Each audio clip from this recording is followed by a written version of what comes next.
Our next figure is no stranger to overcoming pressure.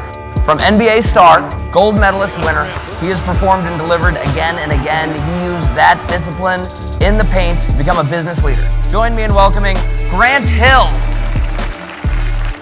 You had a rough few years, in your career, with injuries and setbacks, and most of the time, statistically, when that happens to an athlete, you just never hear from them again. Right.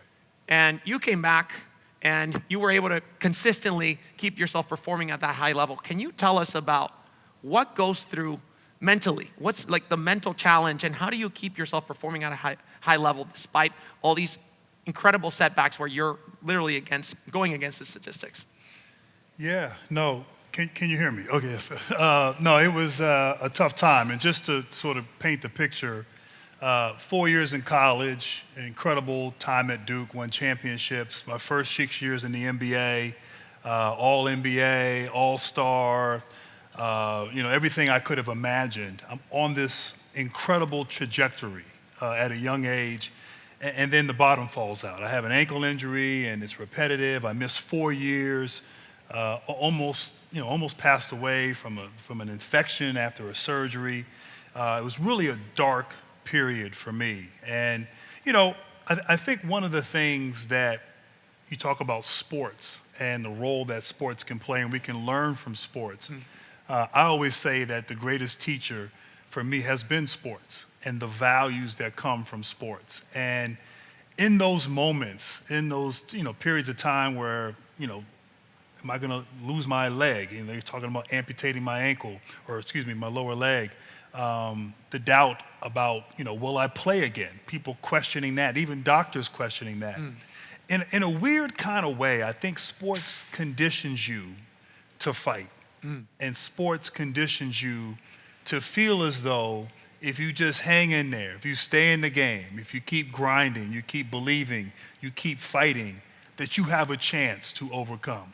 And we've seen examples of it, regardless of what sport you follow, whether you're an ardent fan or a casual observer. You see upsets, you see, thrills, comeback victories, so sports as a competitor, you always think you have a chance.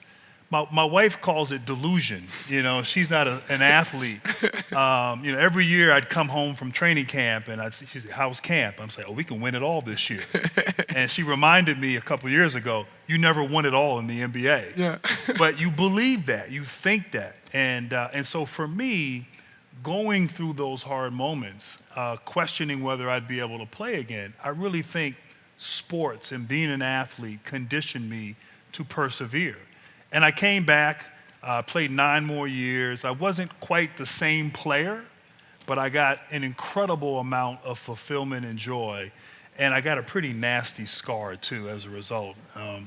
Probably should have wore socks today. But yeah, so sport, I think we can learn from that to just continue to grind, continue to fight. Life is not always fair. You have to go through some of those tough times to really appreciate the good times. And certainly I went through that during the span of my basketball career. And that's one of the things that I always love about athletes, that not only do they have like this insane willpower, extreme motivation, the other side of it is this maniacal obsession with coaching and improvement every single day. You famously, you played under Coach K at Duke, and he was very famous for being maniacal about game film and pre-game prep and just absolutely preparing. Can you take us to those years and what it was like to actually, what went into preparing for, maybe talk about how a game film session was in those days and how you guys actually prepared for games before and after games, and what went into the kind of coaching and training and the philosophy of Coach K? Yeah, I first of all, any Duke fans here?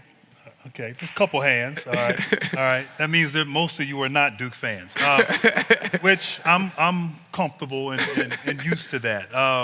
But no, regardless of whether you are a fan or not, you have to respect what Coach K did during the course of his career, and the excellence and the winning, and doing it with integrity and so on and so forth. I got a world-class education at a world-class university, but my best professor, my best teacher was Coach K.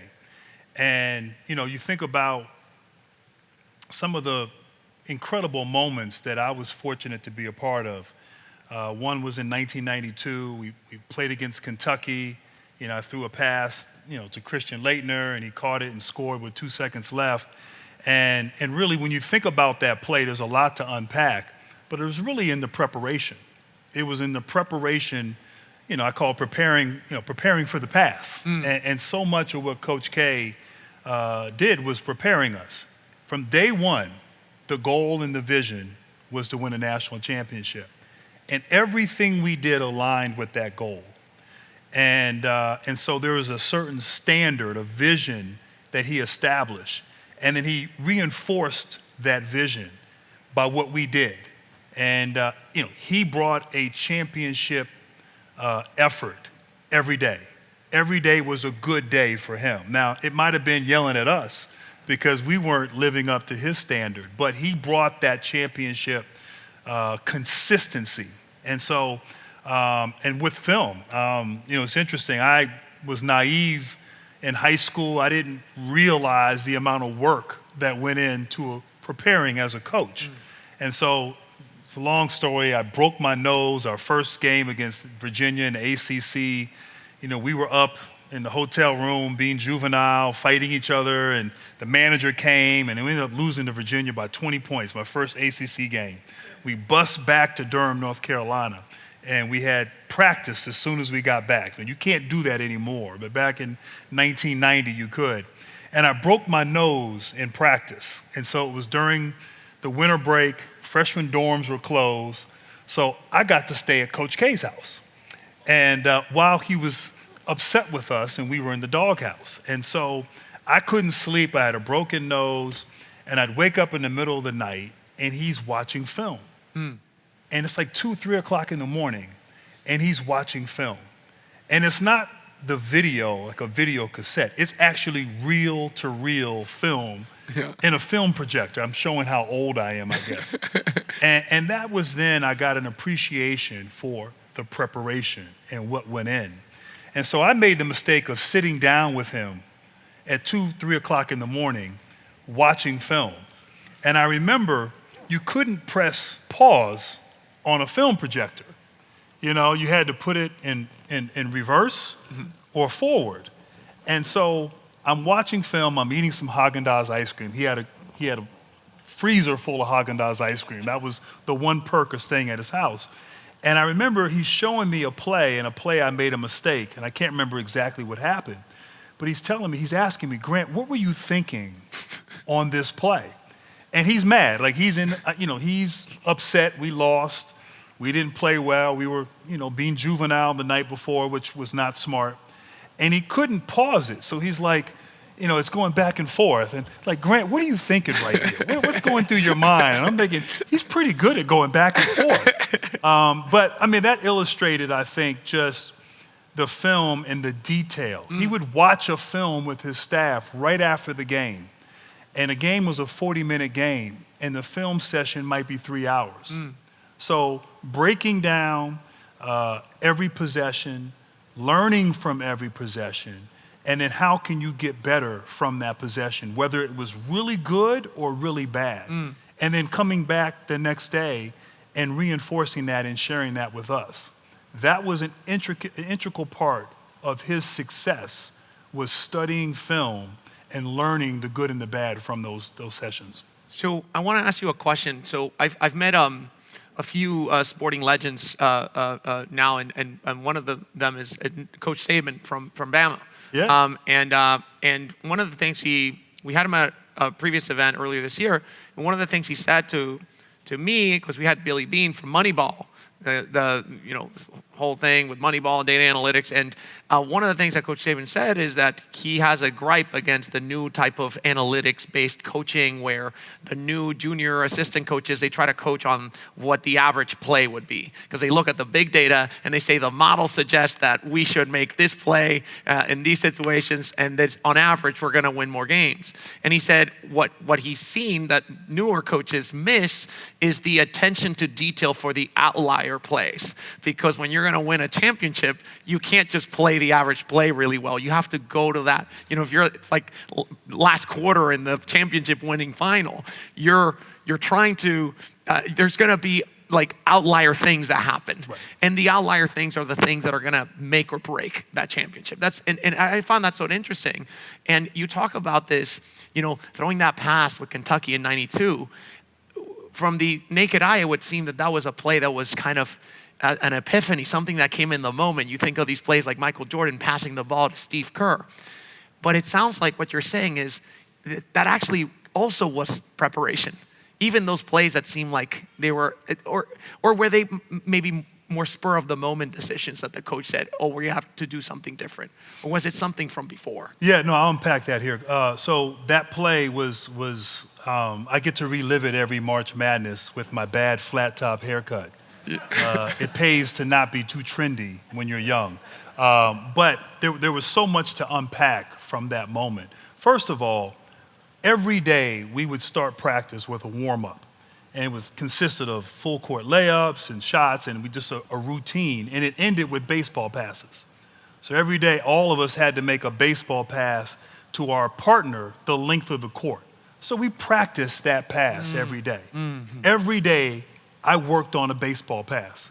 So he knew, because of what I did in practice and my ability to be accurate, that he could put me in that situation in that moment. Once again, preparation. Mm-hmm. Then we had a similar play earlier that season, and we lost. I did not execute on that play. We played at Wake Forest, and they put a 6'10" guy on me on the ball. And I threw the ball to Christian Laettner the length of the court, and because I couldn't quite see him well, the ball curved, and he was supposed to catch it near the sideline, but I led him too far to the sideline where he went out of bounds.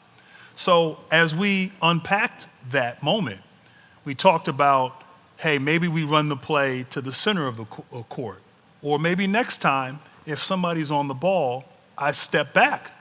I have more space now to not obstruct the view so I can make the pass. And so learning from the mistake of the previous play, I think, helped us in that moment. And then one of the best lessons in leadership, and I think any manager can learn from this, but to set the stage, it was a great game, an iconic game. We were the favorites. Kentucky, they kind of hung in there, went back and forth. With 2 seconds left, Sean Woods from Kentucky hits an incredible shot. I call it a lucky shot, but hit an incredible shot to go up 1, and it's 2 seconds left. And now I'm running back or walking back to the huddle thinking, well, beach week is next week. I guess I'll go to Myrtle Beach with the rest of the student body. We used to call it Dirty Myrtle. And so right away, Coach K meets us before we get to the sideline. And he says, we're going to win. Then, as we start figuring out what to run, he asked me, Grant, can you make the pass the full length of the court? And I said, Coach, yes. Then he asked Christian, who was everybody's All-American, had not missed a shot the entire game. He said, Christian, can you make the shot? And Christian said, if Grant makes the pass, I'll make the shot. All right, what's the beauty of that moment? Well, first of all, Christian was super arrogant. And when he said that, it made me a little nervous. But no, the beauty of that moment, as a leader, Coach K asked me if I could execute. He didn't tell me. A lot of times, coaches in that moment will say, Sebastian, you make the pass. Well, Sebastian may not really feel comfortable making the pass. But the act of asking and me saying, I can do it. Yeah, I got it. Coach, I got this. Now, I think he knew I could do it. Yeah. But he asked me. I took ownership for my role in executing this play. And I just, it always, I went into the huddle thinking Myrtle Beach. Yeah. I came out of the huddle thinking Minnesota, which was the site of the next weekend's Final Four. So sometimes as leaders, how you interact with those that you're working with, asking them questions, being intentional about the words you use and how, and to think that Coach K had the presence of mind to do that in a moment where the emotional roller coaster of this timeout was really, really powerful and something that stuck with me ever since. Yeah, so there's a lot of the top sales leaders in the top sales organizations in the country here. So Home Depot, Lennar is here, Midas Automotive, some names that you might recognize. Yeah. And one of the things that I find myself, I have salespeople as well, is I always coach my salespeople to always ask qualifying questions to the customer. The customer's upset, or the customer has an objection. You ask them a question. You don't tell them what you try to get them to see what they want to buy themselves. Everybody loves buying. Nobody likes being sold to. One of the things that I find that I have a problem with is when I'm in one-on-one meetings coaching my guys, I tend to tell them, and I don't ask them enough. And they tell me hey, you should use the same things that you tell us. And we see it so much in leadership where we just get so obsessed about telling you to do the right thing instead of getting you to understand it and committing. Yep. It's not just understanding, it's committing to do it as well. Now that we're talking about this art of managing, big, players with big egos. I mean, you just managed one of the best teams ever assembled in any sport to an amazing success. LeBron James, Steph Curry, KD, all the big names playing the same team. They win the Olympic medals. How do you keep people that are literally competitors, the most fierce of rivals? How do you create a structure where they're able to put their differences aside and manage their ego so that they can actually drive towards a common goal? Yeah, so one of my many jobs, roles, responsibilities is managing director of USA Basketball. And so I pick the men's national team and the coaching staff. And of course, the Summer Olympics in Paris last year were quite dramatic there at the end, a little too dramatic for me. But you're dealing with some incredible people and incredibly accomplished people, three of which you mentioned, others who are on this team. And they're sort of many CEOs of their own, public company. All these guys, their businesses, their brand, their earning capacity, and then the egos that come with that. Mm-hmm. And so, a couple things. I think one, cultivating relationships with these guys, not being afraid to have these intentional connections. And it doesn't start when we first meet. It starts, I started planting the seeds, developing relationships with all of these guys 2 years ago. And recruiting them then, talking about the vision of our team, talking about some of the challenges, talking about who our competitors are going to be, talking about strategy, how this is going to work. And then the one thing too is bring your egos. We're so caught up in putting our egos aside, but we need KD to be KD. Mm-hmm. We needed Steph. We needed him to be Steph. And LeBron, bring who you are. Don't suppress that. Mm-hmm. Now, respect one another and respect each other's brilliance and talents and gifts. But don't shy away from, I got to fit in. I got to bring what I do great to the table. And so building a culture, intentional connections.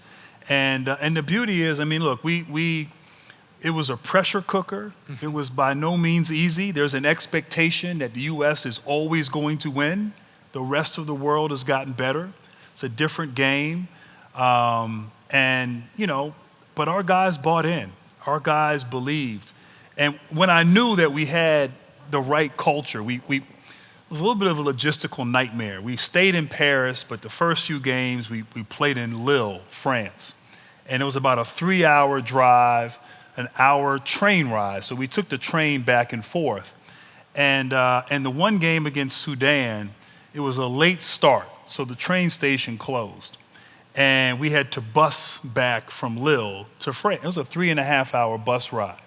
And it's raining, and I'm on the bus, and I'm like, I don't think LeBron James or Kevin Durant or Stephen Curry or Anthony Edwards or Jason Tatum, I don't think these guys have been on a 3-hour bus ride since they were maybe in high school, and now we have all these guys who could afford to get helicopters or find their own modes of transportation, but they all were good. They all understood what this was. There were no complaints. They had good attitudes.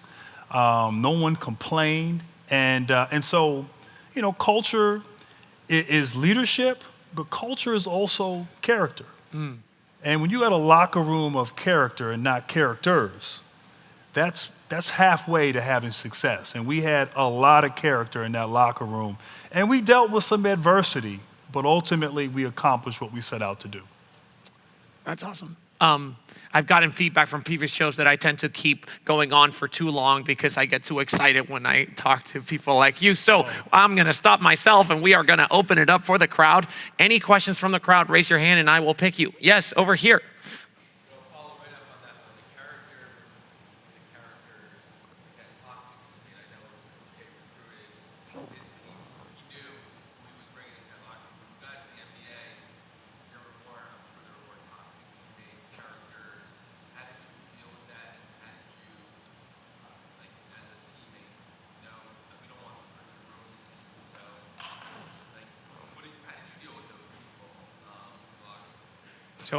I'll repeat the question for everybody to hear. So the question is essentially, Coach K, they brought great characters in college. In NBA, you might deal with some maybe toxic teammates or toxic people. How did you deal with that in the locker room, and how did that affect you or the team culture?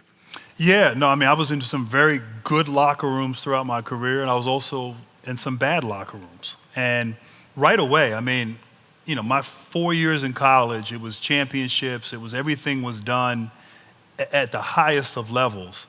And then I'm drafted into the NBA. I go to the Detroit Pistons, and I'm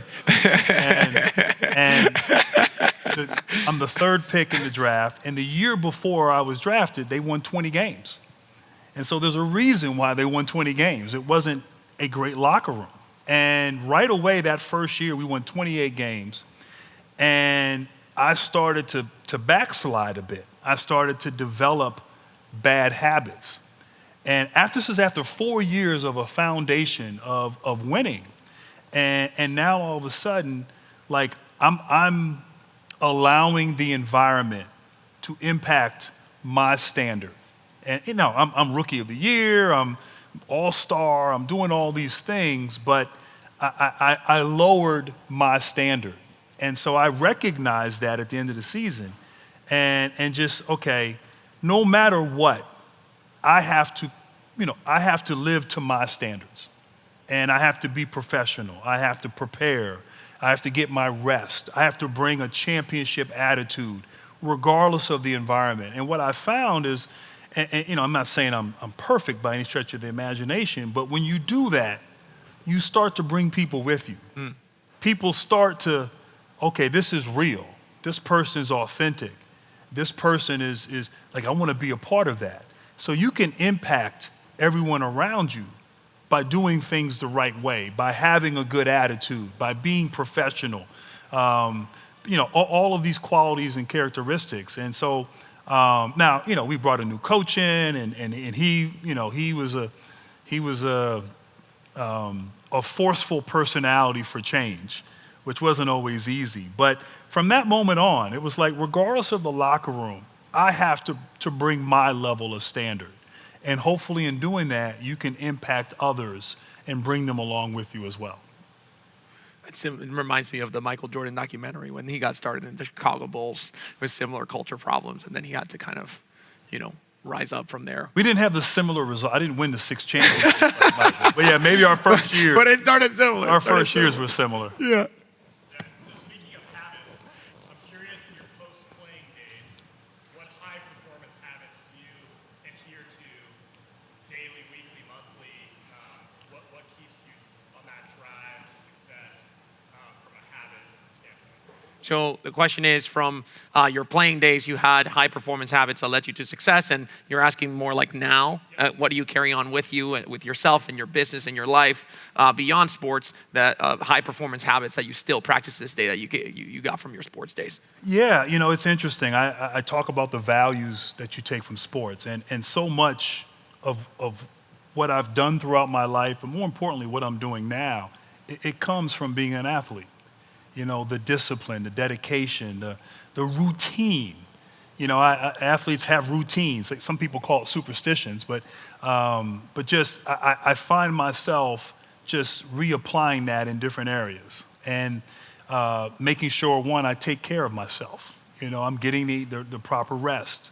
I work out. I try to watch what I eat. That's important. You can't be the best version of yourself if you're not healthy.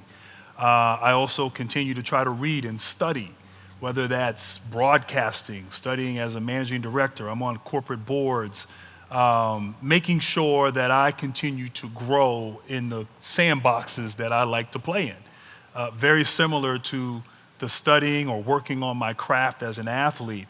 The discipline and making sure my body's right, I'm in the best shape. So it's just sort of taking those routines, those patterns, those rhythms, and applying them elsewhere. I could go on and on about the values. One of the things is managing success. How many people do we know who, for whatever reason, are successful, it ends up poorly, And my mom used to say when I was younger, and I was very shy and at times lacked confidence when middle school and in high school. And she used to say, I'm 13 years old and she's laying this heavy stuff on me. She's like, don't fear failure, fear success because more people are ruined by it. And I'm like, what does that mean? Like I'm 12 years old trying to understand and digest that. But I understand that now. Like I understand. So managing success, managing failure, discipline, accountability, collective responsibility. We're in this together. And these are all values that I took from basketball. So, sorry, I'm deviating from the question, but finding routines and not that it's rigid that I have to, you have to be flexible. Life gets in the way. But for me, and I think a lot of athletes struggle because they don't find that routine. You're accustomed to the day being accounted for, the schedule, and then all of a sudden you retire and you have no schedule. So you have to be intentional, you have to be thoughtful, but you also have to, you have to put in the work, and that's what I've tried to do. My problem in retirement was that I tried to do everything that I've ever wanted to do all at once.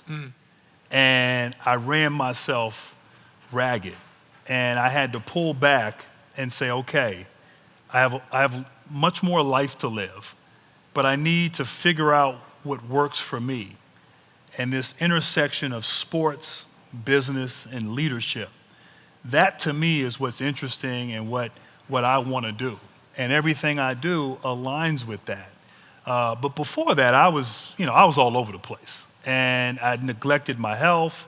I didn't take great care of myself. I probably wasn't the best father. I wasn't there as much as I should have been.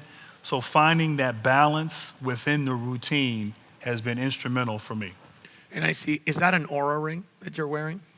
Yes. Yeah, so an Aura ring to manage the sleep. Oh, yeah. No, Yeah. I also have what is this called? The Whoop. The Whoop, Yeah, yes. you have both. So I have both. So you get the average between the two and try to get the metric. Well, my wife doesn't have the Whoop. She has the Aura ring. So this is when you know you're middle-aged. But we compete to see who has a better sleep score. Yeah. And as an athlete, you're nocturnal. You play at night. Oftentimes, you travel after the game, so you might not get into the next city until 2 in the So you rely on your afternoon nap to get you through.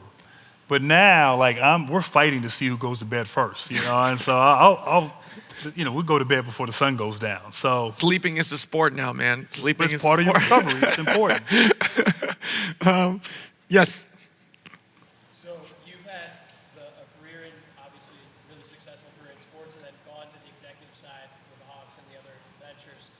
How do you manage the push-pull of the operators versus the executives?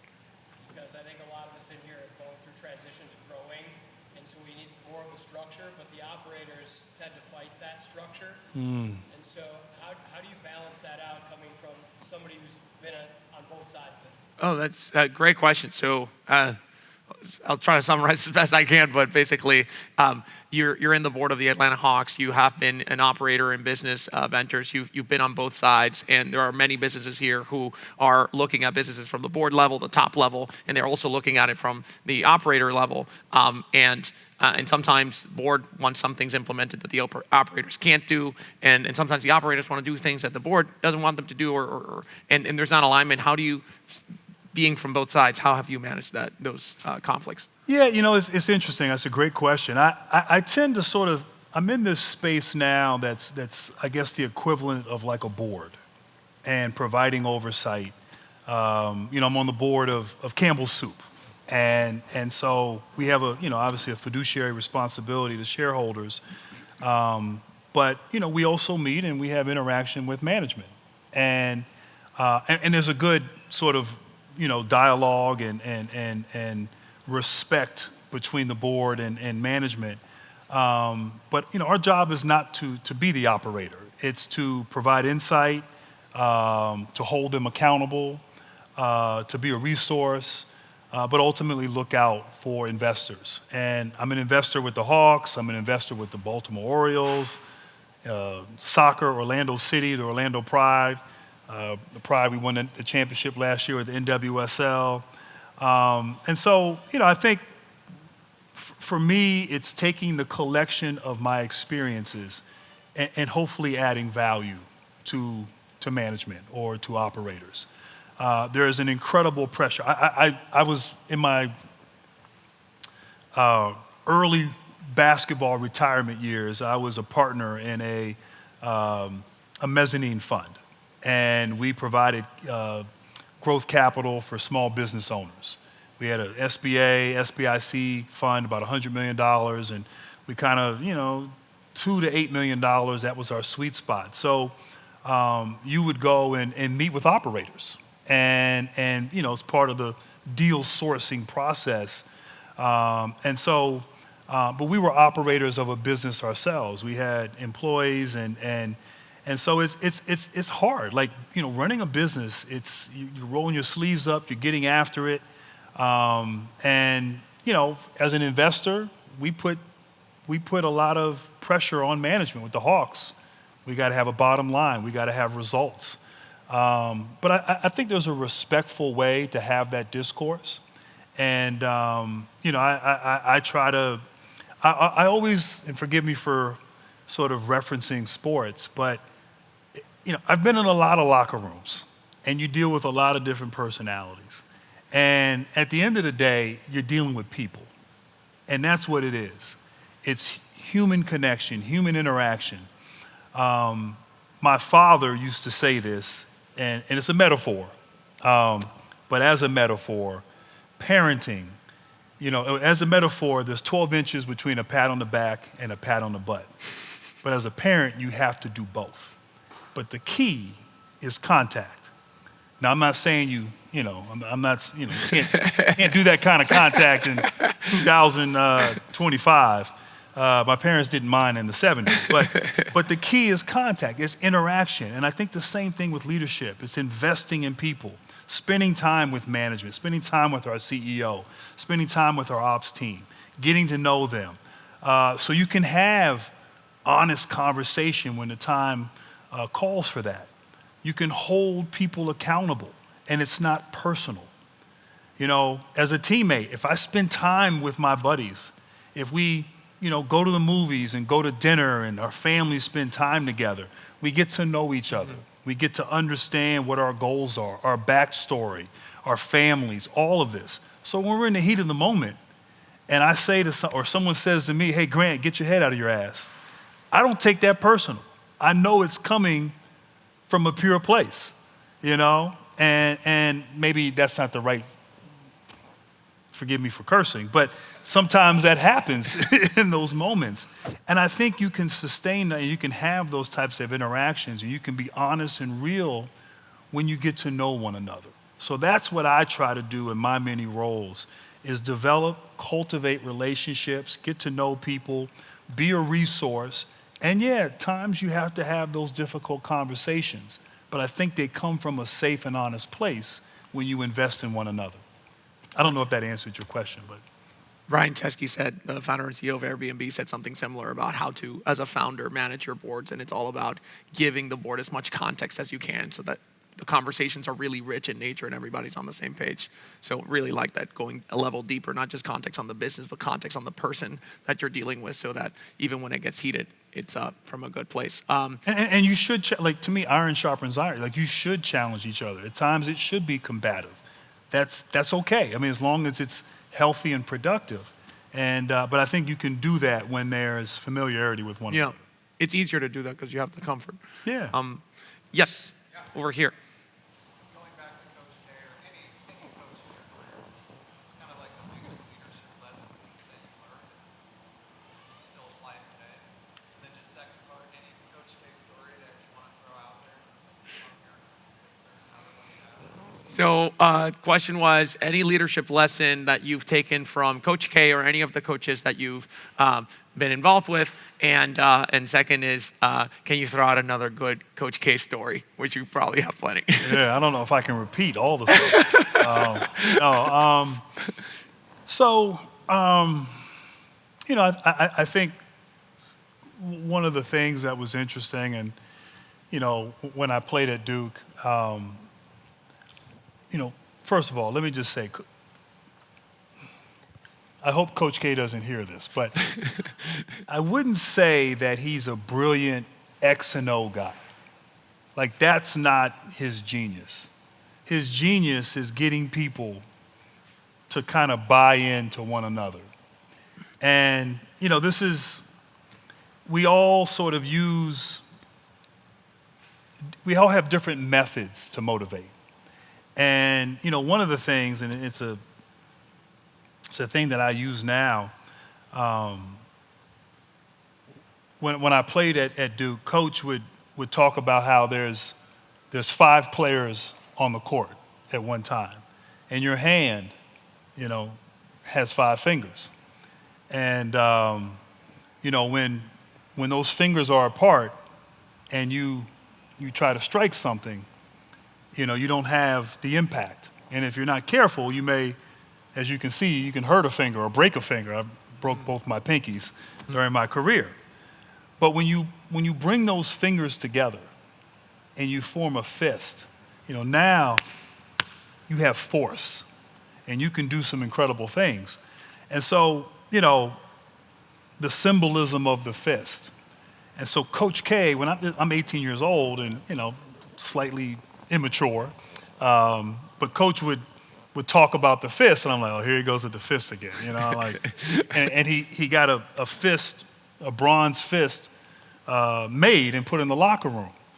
But the thing about that was, when we were in the heat of the moment, when we were in a timeout with 2 minutes left, when we were on the road at North Carolina or at Florida State, when we had to, he would talk about the fist in the huddle. And it reminded us of who we are. And it reminded us of our values. And it reminded us of how we're going to figure out and win. We're going to do this together. And so, I don't know if that's a great story, but I know that was an impactful story for me.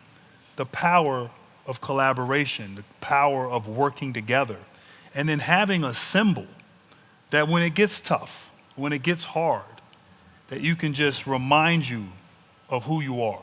And so that was, you know, understanding that it takes everyone. Everyone has to play their part. And sometimes as a basketball player, as an athlete, as someone who was on this incredible trajectory, you think you can do it yourself. You know, as a leader, you think, you know, I can get this done. I can do it myself. And I think that's the time more than any, when it's hard, is to rally the troops, galvanize the group, and get everybody to fall in line and form that fist. And so anyway, in terms of stories, you know, Coach, I mean, I'm not a funny person. I'm not good at imitating, although a lot of my teammates were really good at imitating him. But, you know, Coach used to pride himself. He was from the inner city of Chicago. And he talked about how tough, you had to be tough to play at Duke. You know, I don't know if people watch college basketball and you're sick and tired of watching Duke basketball players take charges, you know, but like taking a charge was the ultimate sacrifice. You're putting your body on the line for the sake of the team. If you didn't do that, you wouldn't play. So that's why, that's why my back still hurts me to this day from taking charges. But he would always talk about how tough he was and how we weren't tough at all. And so it's like he always was challenging you, in a way. And so anyway, I mean, it was just, I don't know if that's funny or not, but that was who he was. Like there was a certain toughness required to play for him. And as he got older, more successful at the end of his career, I used to watch him come out for games. And he'd walk out on the court, and he'd walk out like he was ready for a street fight. Now, he might have had a couple knees replaced and a bad hip, but like the intensity was still there. And I used to call him and tell him, Coach, you know what? You're not soft. All this success, you're not soft. You still have that hunger. You still are ready for a fight. And so maintaining that. When you have success, do you still have that standard? You still have that desire, that hunger, that thirst to just continue to keep going.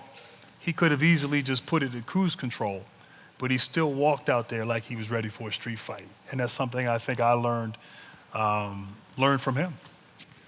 Yeah, it's like the first story is super interesting, how just many of us have, corporate values. We have principles that we want our teams to follow, like, working together as a team. But I think the story of the fist symbolizes this idea of like having like very simple, almost like totems, symbols that people can remember in the bad times and the good times, just like simple symbols that people can remember. Super powerful. Any other questions from the crowd? Yes. Hi, I'm from Phoenix, Arizona. Would you buy the Suns, please? He's from Phoenix, Arizona. Would you buy the Suns, please? Oh, yeah. Oh, yeah. We're in Phoenix, if you don't mind. I live down in the foothills. Okay, yeah. I got $100. I do have a question. It's a simple question, maybe a difficult answer. But in all your experience, I have a definition, but I'd like to hear your definition of leadership. What is your definition of leadership? I think it's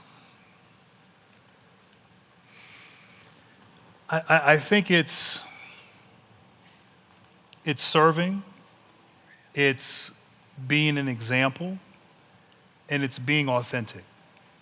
And I'm sure there's many more definitions and many more words to describe it, but I think first and foremost, you have to be true to who you are. And you can't try to be something you're not. And that's first and foremost. I think you have to care about those that you're leading. And that's where I'm talking about investing in relationships and getting to know those that you are, leading the way. And then, the last thing is, oh man, I'm getting old. I can't remember the last thing I said. Serving. Example. Being an example. I think, what do parents sometimes say? Do as I say, not as I like. You have to do it. You have to be there. You have to show up. You have to put the work in. You have to, you have to be that example. And so those are the sort of three words. I don't know if it's a definition, but those are the three sort of adjectives, if you will, that are important to me when it comes to leadership. People have to see you. They have to see you first one there, last one to leave. They have to see that you are prepared. They have to show they have to see that you care. You care about them. You care about the job, the organization, the goals, whatever that is. I can't remember the last one. I'm sorry. Yeah, authentic. And being authentic. So I'll give you an example with being authentic. Christian Leitner, who I don't know if all of you are aware, you can watch I Hate Christian Laettner, the documentary. It kind of gives you a nice sort of rundown of his unique personality. But Christian Laettner was 2 years older than me, and he was the captain and the leader and the best player on our championship team. Had a totally different personality than me. He was effective, or some may say we won in spite of his leadership. That was a joke, but I realized I had to be true to who I am, and I couldn't be him. Now there were certain things that I took from him that I thought were really important and really successful, but you got to be yourself, and just as kids can see through parents when they're not being true to who they are, I think employees or those that work with you can see through you as well. And so being authentic, having a servant heart, and then being a great example, I think are ingredients for successful leadership. We've got one. It's a great question. I got to unpack that more. How different was Christian Laettner as your teammate in the NBA? Right? Wasn't he your teammate in the NBA? So how different was Christian Laettner in the NBA versus in college? Yeah, so I met up with Christian 6 years later. We were teammates in Detroit, and now I'm the man on the team. And no, I'm joking. Now Christian was fine. I mean, he didn't have the NBA career that he had. The career in the NBA wasn't quite what it was in college. So he was a little bit more humble. He was easier he was a different kind of player, more of a role player. The thing with Christian that was interesting, he was a ball of fire. And sometimes you have a ball of fire. You have somebody incredibly talented who works with you, but they're a ball of fire.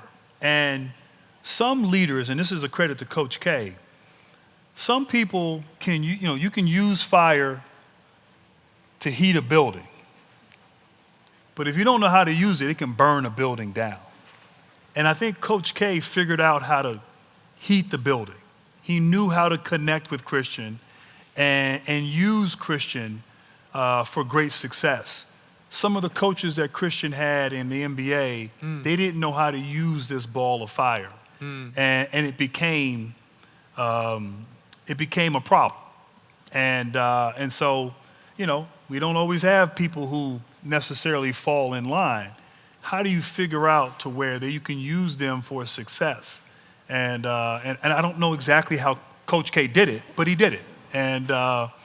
But Christian was fine. He was a good teammate. He passed me the ball a lot, so I had no issues with him. And then I think we have time for one more question. So let's make it a good one. All right. Great. So you played against Michael Jordan, LeBron, Kobe. You knew it was the fiercest competitor you've ever played against. What made him so fierce? So the question was, you played against all the time, I thought he was going to say, who's the GOAT? That's the question. I'll answer that. I mean, I think they all were super competitive. I think they just, you don't get to that level unless,